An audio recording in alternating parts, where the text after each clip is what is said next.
اس کو بولا آپ کو ڈاکٹر کے پاس لے کے جاتے، وہ رونا شروع کر دے گا، اس کو پتا ہے ڈاکٹر ٹیکا لگاتے ہیں، اس کو بتانا نہیں پڑتا کہ ڈاکٹر کیا کرتے ہیں۔ اور ایک بزرگ آدمی شاید 90-80 سال کی زندگی ہو تو اس کو بتاؤ کہ وہ پولیس والا ہے، آگے وہ تفصیل بتانے کی ضرورت نہیں، اس کو پتا ہے کہ پولیس والا کیا کرتا ہے۔ اللہ نہ پہچانا تو اللہ کو نہ پہچانا۔ اللہ جب اللہ کا نام ہے ہمارا دل اور دماغ سمجھے کہ اللہ کون ہے، اللہ کیا کرتا ہے اور کیسے کرتا ہے، کرنے میں کسی کا محتاج نہیں، کرنے میں کسی کا محتاج نہیں۔ بغیر انسان کے اللہ پاک نے انسان کو بنایا، بغیر درخت کے اللہ نے درخت کو بنایا، پانی کا ایک قطرہ موجود نہیں، اللہ پاک نے اتنے بڑے بڑے سمندر بنا دیا، وہی پانی کا قطرہ مکھی کے منہ میں گیا اللہ نے شہد بنا دیا، انسان کے منہ میں گیا دودھ بنا دیا، اور سانپ کے منہ میں گیا اللہ نے اس کو زہر بنا دیا۔ اللہ اکبر، اللہ اس اللہ کو پہچاننے والے بنے۔ فرمایا اللہ کو تو پہچانتے تو، اور ایک ہے اللہ کو جاننا، ایک ہے اللہ کو ماننا، اور ایک ہے اللہ کی ماننا۔ یہ تین چیزیں الگ الگ، اللہ کو جاننا، اللہ کو پہچانا اور اللہ کی ماننا، اور اللہ سے تعلق بنانا۔ آج مثال دیتے ہیں کہ آج ہمیں پتہ ہے کہ فلاں ملک کا صدر فلاں ہے، یا ہمارے ملک کا صدر فلاں آدمی ہے، اس سے میرا تعلق نہیں ہے، اس سے میرا تعلق نہیں ہے، اور اگر میرا تعلق ہوگا میں دنیا کے کسی بھی کونے پہ بیٹھوں گا اور اپنا مسئلہ حل کرا دوں، فون کروں گا بھائی میرا یہ مسئلہ ٹھیک کر کے مسئلہ حل کرا۔ تو اسی طرح بھائی ہم نے اللہ کو تو پہچان لیا، اللہ کو تو مان لیا، اب اللہ سے تعلق بنانا اور اللہ کی مان کے چلنا، اللہ کی مان کے۔ جب اللہ سے تعلق بنا ہوگا، جیسے صحابہ کا تعلق بنا، سامنے دریا ہے، گھوڑوں پہ بیٹھے، اللہ سے تعلق بنے، دل کا یقین بنا ہوا ہے، اور کیا بسم اللہ پڑھا اور دریا پہ گھوڑے ڈال دیے، پھر اللہ نے ان کی لاش رکھی۔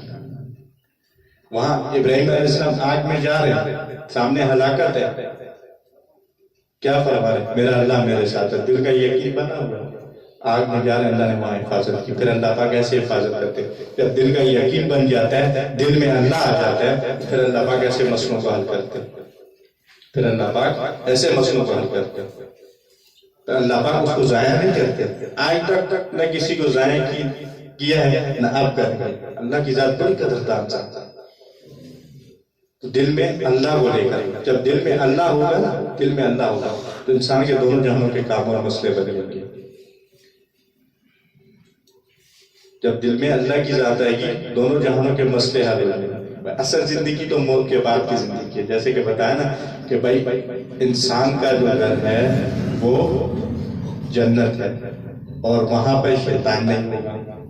یہاں دنیا میں ہمارے ساتھ شیطان اور نفس بھی لگا ہوا، یہ ہمارا دشمن ہے، اللہ فرما رہے ہیں، اور اس سے حفاظت کیسے ہونی ہے اس کے طریقے بھی اللہ کے نبی نے بتایا ہے۔ کیسی قدردان ذات ہے، کیسی قدردان ذات ہے۔ زندگی بھی دی، جنت کے بارے میں بھی بتا دیا، جہنم کے بارے میں بھی بتا دیا، جنت میں کیسے جانا ہے یہ بھی بتا دیا، جہنم سے کیسے بچنا ہے یہ بھی بتا دیا۔ اس کی عملی مشق کرانے کے لیے اللہ نے اپنے محبوب کو بھیجا، اور اپنے محبوب بندوں کو بھیجا، انہوں نے کر کے دکھا دیا کہ بھائی کیسے جہنم کی آگ سے بچ کے جنت میں جانے والے بنے، اور کیسے اللہ کا یقین ہمارے دل کے اندر آ جائے۔ اور یہ بہت ضروری چیز ہے، ایمان یہ بہت ضروری چیز ہے، بغیر ایمان کے انسان جنت کا تو جانا تو نظارہ نہیں کر سکتا۔ ایمان اتنی ضروری چیز ہے، تو ایمان اور یقین بنانا یہ ہر مسلمان پر لازم ہے۔ کلمہ پڑھ کے ہم اسلام میں داخل ہو گئے، اب دل کا یقین ٹھیک کر گیا، اس کے لیے بار بار جو ہے نا اس بات کو بولا جائے گا، بار بار اس بات کو کہا جائے گا، بار بار یہ لا الہ الا اللہ کی جو ضربیت اسی لیے دل جو ہے نا، دل اللہ سے اثر لے لے، دل میں اللہ کا غیر نکل جائے، دل سے اللہ کا غیر نکل جائے، اور ایک اللہ کی ذات کا یقین ہمارے دلوں میں آ جائے، اللہ رب العزت کی ذات عالی کا یقین ہمارے دلوں میں آ جائے۔ صحابہ کے بارے میں ہم سنتے ہیں کہ 13 سال لا الہ الا اللہ کی محنت کی، پھر دل سے اللہ کا غیر نکلا، پھر اللہ کی ذات کا یقین آیا۔ پھر جنگل میں جا رہے ہیں، عربی زبان بولنے والے ہیں، جانور جن کو سمجھ نہیں آتی نہ اردو نہ پشتو نہ عربی میں اعلان کر رہے ہیں، اور جانور ان کی بات سن کے وہاں سے جا رہے ہیں۔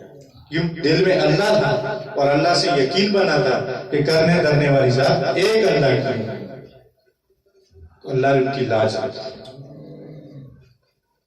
اس لیے بھائی کہنے کا مقصد یہ ہے کہ میرے اور آپ کے بلکہ ساری دنیا کے انسانوں کی کامیابی اللہ پاک نے دین میں رکھی ہے۔ جو پورے دین پہ چلے گا وہ کسی بھی قوم زبان والا ہوگا، کسی بھی رنگ والا ہوگا، اللہ پاک اس کو کامیاب کرے گا۔ اس دنیا میں بھی کامیابی ہوگی، اور اصل زندگی موت کے بعد ہے۔ اصل گھر جنت ہے، وہ ایسی جنت ہے جس میں بیماری نہیں۔ آج ساری دنیا کے انسانوں کی تین خواہشیں، سب چاہتے ہیں کہ ہم مرے نہیں، کوئی ایسا نہیں۔ سب چاہتے ہیں ہم جوان رہیں، ٹھیک ہے، سب چاہتے ہیں ہم جوان رہیں، اور سب یہ چاہتے ہیں کہ ہم صحت مند رہیں۔ اب یہ تین خواہشیں سب کی ہیں، لیکن دنیا کے سائنسدان تھک ہار گئے کہ اس پہ جو ہے انہوں نے کوئی ریسرچ نہیں، بولا یہ ناممکن ہے۔ لیکن اللہ کے نبی صلی اللہ علیہ وسلم نے آگے خبر دی کہ یہ ممکن ہے، ایسا ہو سکتا ہے، لیکن اس دنیا میں یہ دنیا بہت چھوٹی ہے۔ ایسا جنت میں ہوگا، وہاں ہمیشہ کی جوانی جس میں بڑھاپا نہیں ہے، ہمیشہ کی صحت جس میں بیماری نہیں ہے، اور ہمیشہ کی زندگی جس میں موت نہیں ہے۔ بتائیں وہ زندگی بہتر ہے یہ اس میں تقریباً اوسطاً 60 سال 63 سال کے اندر 80-85 والے بھی شاد و نادر ملتے ہیں۔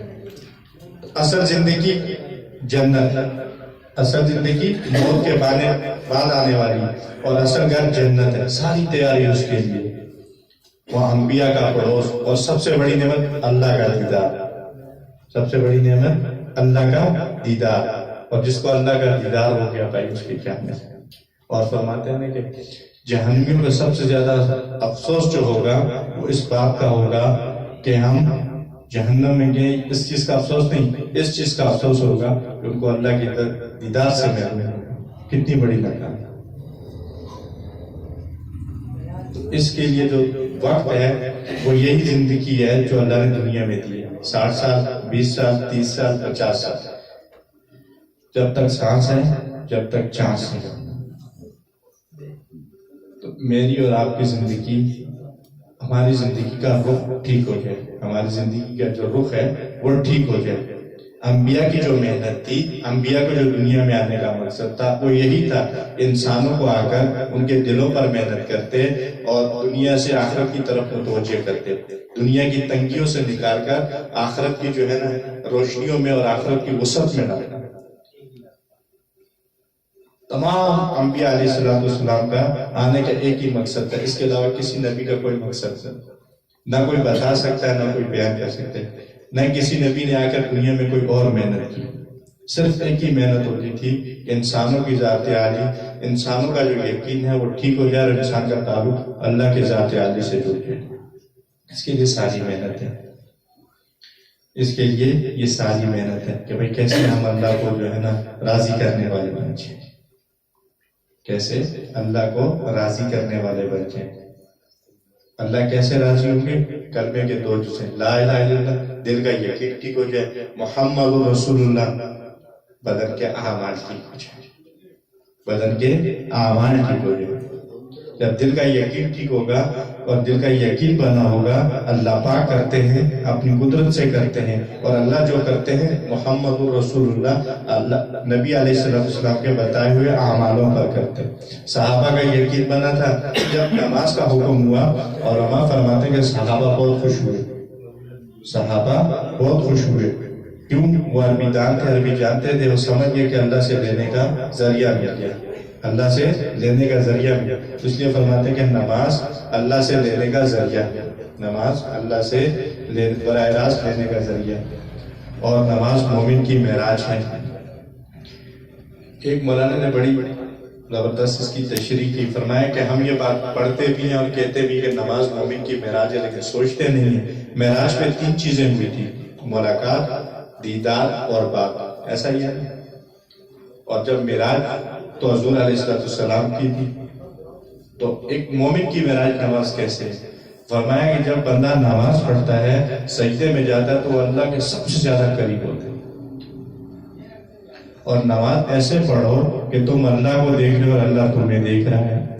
اور جب مومن بندہ نماز پڑھتا ہے، کھڑا ہوتا ہے تو کہتا ہے الحمدللہ رب العالمین، تو اللہ اس کا جواب دیتے ہیں۔